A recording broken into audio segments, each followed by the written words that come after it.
Di 10K subscriber channel Novel Official. Akan adakan giveaway untuk 3 orang pemenang. Jangan lupa untuk selalu komen dan like untuk setiap video. Selamat datang di channel Novel Official. Sebelum mendengarkan novel, Perintah Kaisar Naga, jangan lupa like, share, and subscribe. Kalau tidak kuretakkan jantung kalian. Tanpa lama-lama lagi langsung saja kita masuk di cerita novelnya. Selamat mendengarkan bosku. Bab 136.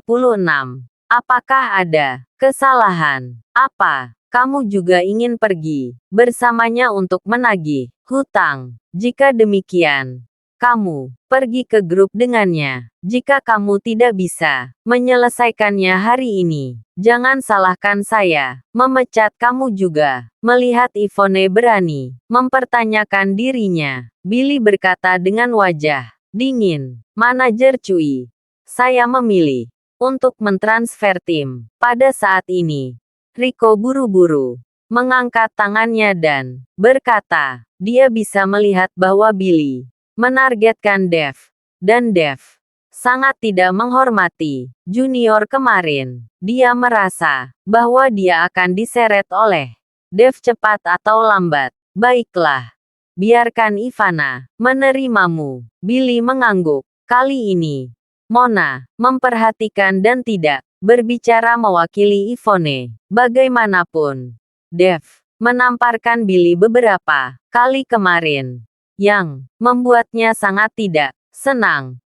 Terutama karena Dev berani menyinggung junior. Ini adalah tindakan mencari kematian. Billy kembali ke kantor, sementara Rico buru-buru membersihkan dan memindahkan barang-barang di mejanya seperti dia menghindari wabah. Melihat penampilan Rico, Dev tersenyum dingin. Dia awalnya merasa bahwa Rico adalah pria yang baik, dan dia ingin menggunakannya kembali di masa depan. Tapi sekarang, Dev tidak punya ide seperti itu. Mungkin inilah yang disebut politik di tempat kerja. Saat menghadapi konflik kepentingan, dia akan menyelamatkan dirinya sendiri. Saudara Dev, bagaimana dengan ini? Yvonne menatap Dev tanpa daya. Orang tua mereka senang bahwa mereka dapat menemukan pekerjaan yang baik. Tetapi jika mereka dipecat, bagaimana orang tua mereka menjelaskannya? Jangan khawatir, hutang itu akan segera dibayarkan ke akun perusahaan. Dev menghibur Yvonne. Meski begitu, Yvonne tidak begitu percaya bahwa perusahaan-perusahaan yang berutang itu, bagaimana mereka bisa mengambil inisiatif untuk membayar uang itu. Kecuali jika bos-bos itu salah minum obat. Yvonne, kenapa kamu bilang kamu begitu bermasalah? Sudah berakhir. Bahkan, kamu takut kamu akan dikeluarkan dengan kecantikanmu. Pacar seperti apa yang tidak dapat ditemukan. Kamu akan berpisah dengan Dev. Aku akan memberimu temukan generasi kedua yang kaya. Ivana membungkuk dan berkata kepada Yvonne. Yvonne tidak mengatakan apa. Hanya menggelengkan kepalanya. Bahkan jika dia dipecat, dia tidak akan lepas dari Dev. Gadis bodoh melihat ini. Ivana hanya bisa tersenyum tanpa daya. Ivana mungkin awalnya membujuk Yvonne, tetapi melihat situasi ini, dia merasa itu tidak perlu. Dia tahu bahwa Dev dan Yvonne akan bekerja hari ini adalah hari terakhir. Baru 2 hari yang lalu saya dipecat secara langsung. Ini mungkin kasus pertama di perusahaan. Tidak, aku belum pernah melihat karyawan yang begitu gila. Bahkan, manajernya berani bertarung. Dia pantas mendapatkannya. Apa yang dia pura-pura lakukan? Dia benar-benar memiliki kemampuan. Akankah dia datang ke sini untuk bekerja. Orang lain di departemen penjualan berbicara tentang Dev. Saat semua orang membicarakannya, tiba-tiba orang-orang dari departemen keuangan datang dengan tergesa-gesa. Sinta, mengapa kamu datang ke departemen penjualan kami? Apakah ada yang salah dengan akunnya? Melihat orang-orang dari departemen keuangan datang, Mona melangkah maju dan bertanya, Nona Mona, departemen penjualan Anda terlalu bagus. Segera setelah Anda pergi bekerja hari ini, semua hutang dari luar telah dikreditkan ke akun perusahaan. Sekarang tidak ada perusahaan yang menunggak. Siapa yang bertanggung jawab atas penagihan penjualan Anda? Sinta, manajer keuangan, dengan bersemangat mendatangi Mona dan berkata, apakah semua hutangnya sudah dibayarkan? Mona tercengang, dan seluruh departemen penjualan bangkit satu demi satu, memandangi cucu kecil yang finansial dengan tampilan yang luar biasa. Sinta, apakah kamu benar? Apakah kamu benar-benar membayar semua hutang? Ivana juga bertanya dengan tidak percaya. Apakah Anda tidak tahu apa yang telah saya bohongi kepada Anda? Bagian penjualan Anda telah mengejar tunggakan sepanjang waktu. Tidakkah Anda tahu siapa yang mengembalikannya? Sinta memandang Mona dan Ivana dengan rasa ingin tahu. Bab 137. Klien besar. Oh, saya tahu. Saya tahu. Tentu saja manajer kami maju untuk mengejarnya. Mona tiba-tiba bereaksi dan berkata dengan tergesa-gesa, hal baik semacam ini tentu saja harus ditempatkan di kepala Billy. Mungkin kali ini Billy akan dipromosikan menjadi manajer departemen pembelian. Manajer Cui benar-benar mampu. Sinta tersenyum. Sedikit, saya tidak akan berbicara dengan Anda lagi. Saya akan memeriksa piutang ini dengan manajer Cui. Sinta berjalan ke kantor Billy. Dan semua orang di departemen penjualan menjadi gila. Sialan. Siapa yang sombong? Ini. Semua hutang telah dibayar. Terlalu bagus. Kamu harus tahu banyak hutang. Tetapi semuanya dari beberapa tahun yang lalu. Sangat sulit untuk mendapatkannya. Mungkinkah itu Dev?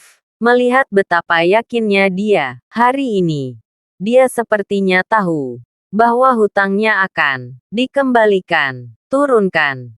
Dia satu-satunya yang bisa membuka semua akun ini. Tidakkah kamu mendengar bahwa semua perusahaan berinisiatif untuk membayarnya kembali? Ini memiliki hubungan kentut dengannya. Ngomong-ngomong, Dev sangat beruntung. Sepertinya dia tidak akan dipecat hari ini. Orang-orang dari departemen penjualan berkumpul untuk membahas buku itu. Saudara Dev, itu bagus. Kami tidak akan dipecat. Yvonne bertanya pada Dev dengan penuh semangat. Bukankah sudah lama aku memberitahumu? Jangan khawatir. Dev tersenyum. Bagaimana Anda tahu bahwa tunggakan akan kembali hari ini? Yvonne memandang Dev dengan aneh dan bertanya, rahasia. Dev tersenyum dan tidak memberitahu Yvonne. Ada beberapa hal yang dia tidak ingin Yvonne ketahui, tetapi cepat atau lambat dia akan berkata kepada Yvonne untuk mengaku. Tepat ketika orang-orang di departemen penjualan berbicara, Billy keluar dengan Sinta, manajer keuangan. Dan ketika dia melihat Billy keluar, semua orang berhenti berbicara. Billy menatap Dev dengan dingin, lalu pergi. Pada saat ini, di kantor manajer umum perusahaan, Junior duduk di belakang meja dengan wajah muram. Junior masih memiliki band-aid di lehernya. Lehernya dipotong tadi malam, dan 5 sidik jari samar masih terlihat di wajahnya. Dong dong dong. Ada ketukan di pintu. Dan Junior berkata dengan dingin, "Masuk, Tuan Singh. Anda mencari saya." Begitu dia memasuki pintu, Billy bertanya dengan hormat. Hanya saja Billy tercengang. Begitu kata-kata itu jatuh. Karena dia melihat ada beberapa tanda merah samar di wajah Junior. Yang jelas-jelas ditampar. Melihat Billy menatapnya seperti ini, Junior sedikit mengernyit. Apakah itu terlihat bagus? Ketika Billy mendengar ini, seluruh tubuhnya gemetar, ketakutan. Dan dia buru-buru menundukkan kepalanya dan tidak berani mengeluarkan suara. Hutang departemen penjualan. Kamu meminta Dev menagih. Junior bertanya. Billy tidak tahu apa yang dimaksud Junior. Jadi dia hanya bisa menganggukkan kepalanya. Ya, saya hanya ingin dia menabrak dinding untuk membunuh rohnya. Tetapi saya tidak ingin anak ini seberuntung itu. Perusahaan-perusahaan yang berhutang itu hari ini membuang uang mereka semuanya kembali. Junior tersenyum dingin. Dia tahu mengapa tunggakan ini tiba-tiba dilunasi. Itu pasti bantuan Yuki di belakang layar. Kalau tidak, Dev sendiri akan memberinya keterampilan yang luar biasa. Dan dia tidak akan bisa melakukannya. Namun, di perusahaan, hanya Junior yang tahu hubungan antara Dev dan Yuki mengikuti kontrak Diamond Daily Chemical di masa depan. Biarkan Dev yang membicarakannya. Junior melihat beberapa informasi mitra di tangannya dan berkata kepada Billy, "PT Diamond." Billy terkejut. Tuan Singh, Diamond adalah pelanggan besar dan keluarga Xiao selalu mengincar pelanggan ini dan meminta kita mengirim Dev untuk berbicara. Akankah ini membuat Diamond jijik dan berpikir perusahaan kita tidak memiliki ketulusan? Billy tidak mengerti mengapa Junior memberi Dev pelanggan yang begitu penting. Dia harus tahu bahwa ketika pelanggan seperti itu menandatangani kontrak, komisi yang mereka dapatkan dari penjualan sangat tinggi. Apakah Anda mempertanyakan keputusan saya? Mata Junior sedikit menyipit. Bab 138. Jangan bicara omong kosong. Tidak berani. Semuanya tunduk pada pengaturan Presiden Singh. Bagaimana Billy berani tidak mematuhi Junior? Bagaimanapun, dia adalah bos langsungnya. Ketika Billy pergi, Junior perlahan mengangkat telepon dan memutar nomor Tuan Muda Xiao. Semuanya sudah diatur. Kontrak Diamond. Saya akan mengirim Dev untuk didiskusikan. Hahaha. Kamu melakukan pekerjaan dengan baik. Bekerja sama denganku dengan baik. Apa yang bisa diberikan keluarga Su kepadamu? Aku akan memberimu 2 kali lipat. Ada ledakan tawa nakal di sisi lain telepon. Dan kemudian menutup telepon. Nomor telepon yang Junior hubungi adalah Navarro Xiao. Junior tahu bahwa Dev sedang berkonflik dengan Navarro. Dan juga tahu bahwa pacar Dev direbut oleh Navarro di Hongcheng. Keluarga Xiao dan keluarga Su memiliki kekuatan yang sama. Dan keduanya juga merupakan pesaing. Keluarga Xiao pernah memburu Junior dengan gaji tinggi. Tetapi Junior menyukai Yuki dan selalu ingin bergaul dengan Yuki. Jadi dia menolak keluarga Xiao. Tapi setelah tadi malam, Junior gagal menyewa seorang pembunuh untuk membunuh Dev. Dan wajahnya ditampar. Yang membuat Junior semakin marah. Jadi dia menghubungi Navarro. Alasan mengapa Dev pergi untuk membahas kontrak dengan PT Diamond adalah ide Navarro. Navarro hanya ingin mempermalukan Dev. Bagaimana mungkin pelanggan besar seperti PT Diamond peduli kepada staf rendahan seperti Dev untuk menegosiasikannya, sementara Navarro secara pribadi pergi untuk menghina Dev dengan baik di bangsal rumah sakit Hong Cheng. Navarro masih belum pulih dari cederanya. Kakak Navarro, kamu terlihat bahagia. Pria seperti Dev, mengapa layak kamu targetkan seperti ini? Dia hanya semut untukmu. Dan tanpa Yuki yang melindunginya, dia adalah kentut. Sanshan memandang Navarro yang sedang duduk di ranjang rumah sakit dan berkata dengan gembira, dia mematahkan lenganku. Tentu saja aku ingin bermain dengannya.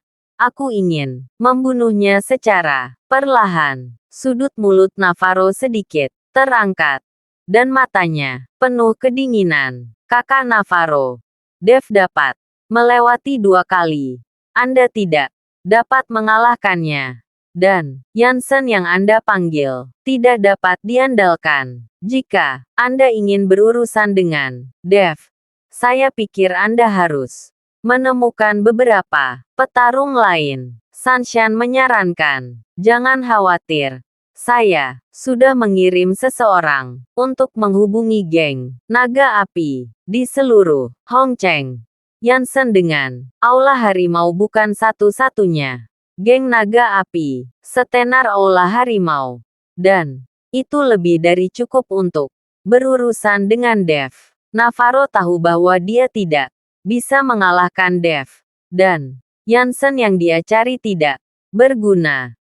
Jadi dia menemukan seseorang untuk menghubungi gang naga api. Meskipun keluarga Xiao sangat kuat di Hong Cheng, bagaimanapun mereka adalah keluarga bisnis. Jadi mereka tidak akrab dengan pasukan geng seperti geng naga api. Dan mereka perlu menemukan perantara untuk memperkenalkannya. Kakak Navarro, ketika kontrak dinegosiasikan, saya juga akan pergi. Saya ingin melihat penampilan lusuh Dev. Beberapa waktu lalu, dia sangat arogan dengan dukungan Yuki. Sekarang, saya ingin melihat apakah dia bisa menjadi sombong. Ketika Sanshan ingat bagaimana dia dipermalukan oleh Dev beberapa waktu lalu, dia sangat marah. Sampai mati, tidak masalah. Lihat saja. Dia akan diinjak-injak di bawah kakiku. Navarro tersenyum bangga. Di departemen penjualan, Billy sangat bingung. Mengapa Junior memberi Dev pelanggan yang begitu penting? Tetapi Junior berkata, dia harus melakukannya. Dev, Anda beruntung. Semua hutang tiba-tiba dibayar kembali. Tetapi, sebagai penjual yang memenuhi syarat, Anda tidak hanya harus dapat mengumpulkan hutang, tetapi juga dapat menegosiasikan kontrak. Jadi, Anda harus belajar untuk menegosiasikan kontrak, dan menurut peraturan, kamu jangan bicara omong kosong. Katakan saja, langsung. Dev berkata kepada Billy, dengan tidak sabar. Diperkirakan hanya Dev sendiri yang melawan Billy untuk berbicara seperti ini. Mendengar jawaban Dev, songong. Billy marah dan hampir muntah darah. Tetapi, dia tidak berani memecat Dev tanpa alasan.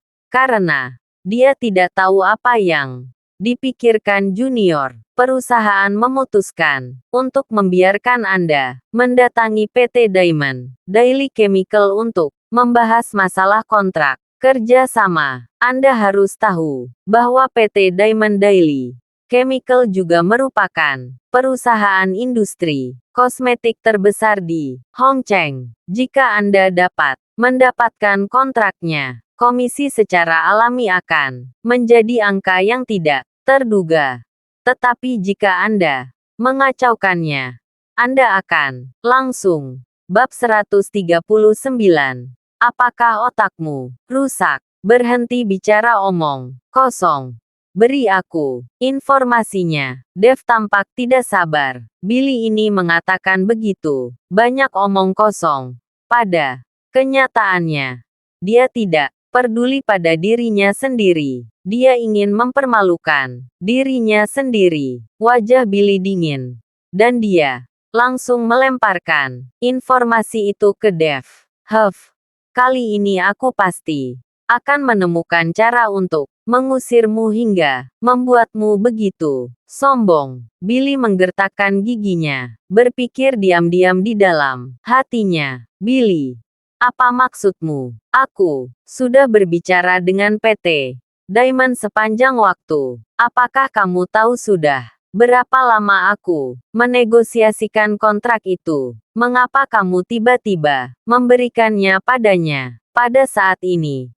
Mona menjadi cemas dan berteriak langsung ke Billy. Semua orang tahu bahwa PT Diamond adalah pelanggan besar. Jika mereka dapat menandatangani kontrak, komisinya pasti sangat besar. Jadi Billy memberikan PT Diamond ini kepada Mona di awal. Lagi pula, tidak ada seorang pun di departemen penjualan yang berani mengatakan apapun tentang hubungannya dengan Mona. Dan untuk klien ini, Billy menemani Mona berkali-kali, dan Mona telah bekerja keras. Tetapi pada saat ini, dia tiba-tiba memberikan kliennya kepada Dev.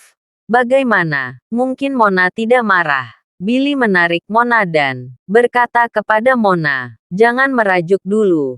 Aku akan menjelaskannya padamu nanti." Setelah dia selesai berbicara, Billy memandang Dev dan berkata, "Dev, pelanggan ini adalah pelanggan terpenting perusahaan kami.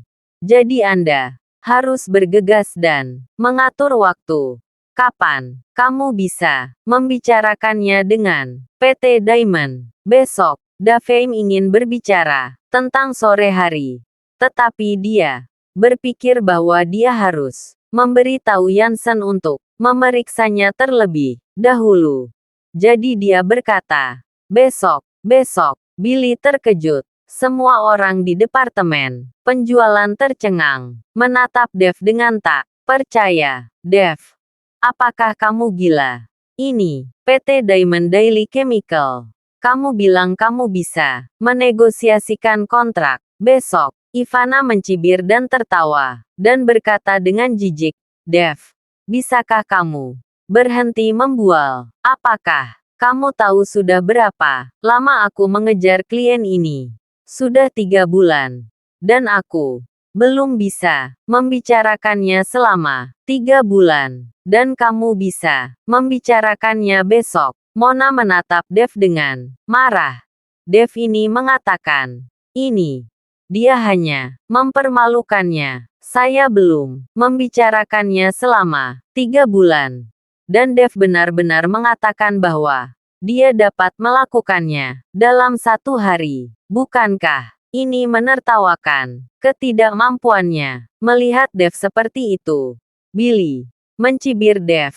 "Itu yang kamu katakan sendiri. Jika kamu tidak bisa membicarakannya, sebaiknya kamu menyingkir. Jangan bicara besar di departemen penjualan kami." "Tidak masalah." Dev dengan senang hati setuju. Kali ini, Billy sangat senang. Dia tahu bahwa Dev pasti tidak akan bisa menegosiasikan kontrak besok. Jika semudah itu, dia tidak akan menemani Mona selama 3 bulan. Selain itu, PT Diamond, klien utama, juga diincar keluarga Xiao. Bagaimana bisa begitu mudah untuk membicarakannya? Billy menarik Mona ke kantor untuk menjelaskan. Sementara yang lain di departemen penjualan menatap Dev dengan jijik. Dan mereka semua bubar. Dev mendapatkan informasi tetapi tidak membacanya. Dia hanya mengirimkannya ke Yansen untuk ditangani.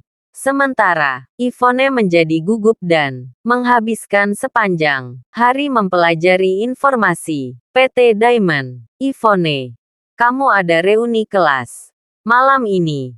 Dan sekarang, Hampir waktunya pulang kerja. Bersiaplah dulu.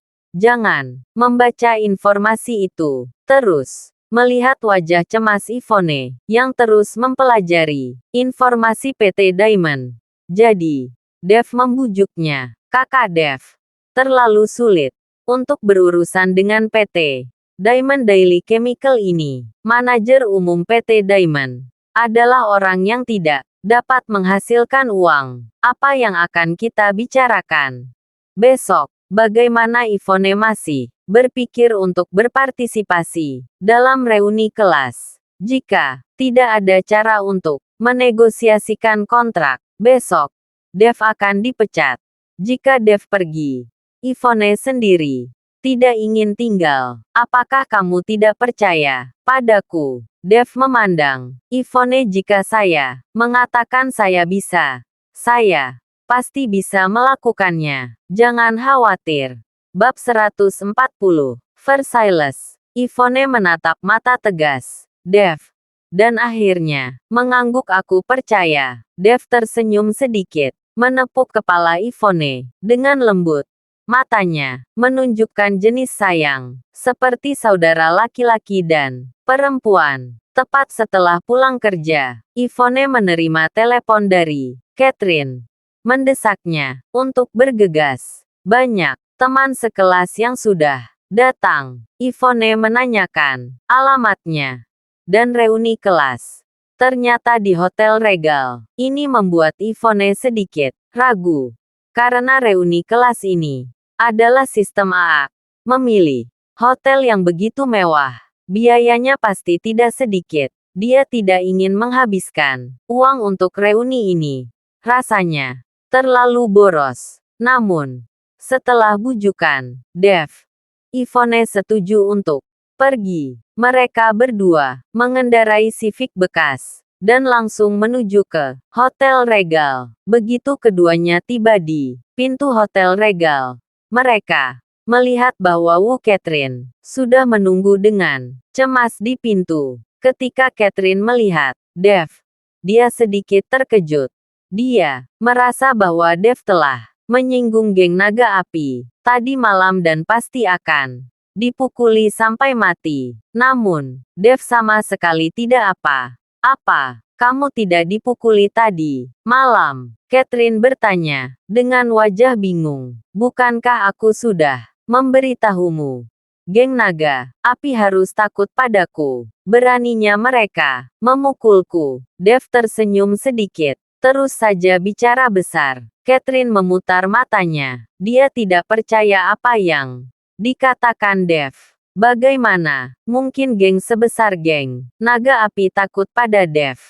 Dev pasti menggunakan beberapa metode untuk menyelesaikannya. Mungkin dia menghabiskan banyak uang. Terserah percaya atau tidak. Dev tidak menjelaskan lagi. Hari ini reuni kelas.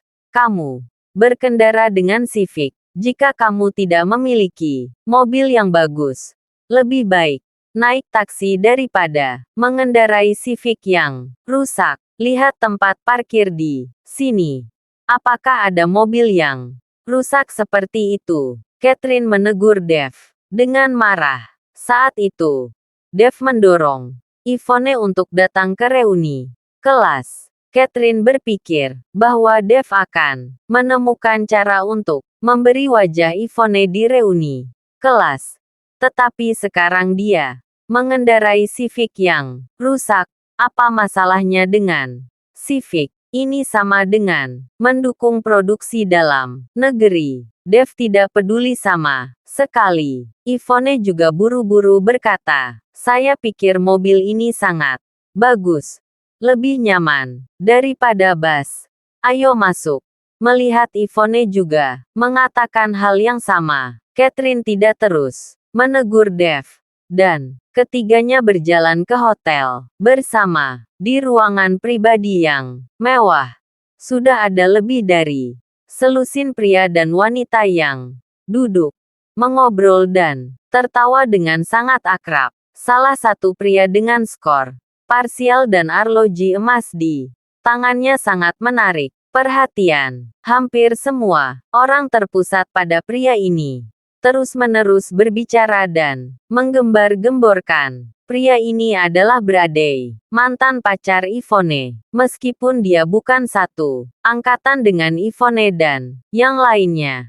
Tetapi Bradley menghadiri reuni kelas ini sebagai pacar Aileen Zhang. Aileen, kamu sangat beruntung telah mendapatkan pacar yang hebat. Kamu harus tahu bahwa kakak Bradley dulu di sekolah merupakan pujaan di sekolah. Ya, ketika saya pertama kali masuk sekolah, kakak Bradley sangat menarik di sekolah. Saya naksir kakak Bradley pada waktu itu. Lihat jam tangan yang dibawa oleh kakak Bradley. Ini diperkirakan harganya ratusan ribu. Dia ini orang yang sukses. Kakak Bradley sekarang menjalankan perusahaannya sendiri.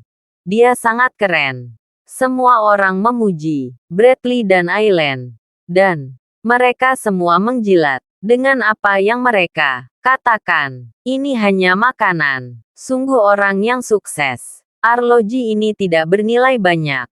Ini hanya lebih dari 300.000 yuan ketika saya meminta seorang teman untuk membawanya kembali dari Swiss. Meskipun Bradley sederhana di mulutnya, nada bicaranya jelas pamer. Sebenarnya, ketika Bradley mengatakan ini, siapa yang tidak bisa mendengar apa yang dia maksud dengan pamer? Tetapi siapa yang berani mengatakannya saat ini hanya bisa membuat Versailles dingin sekali. Terima kasih sudah mendengarkan cerita novel Perintah Kaisar Naga. Sampai jumpa di cerita selanjutnya.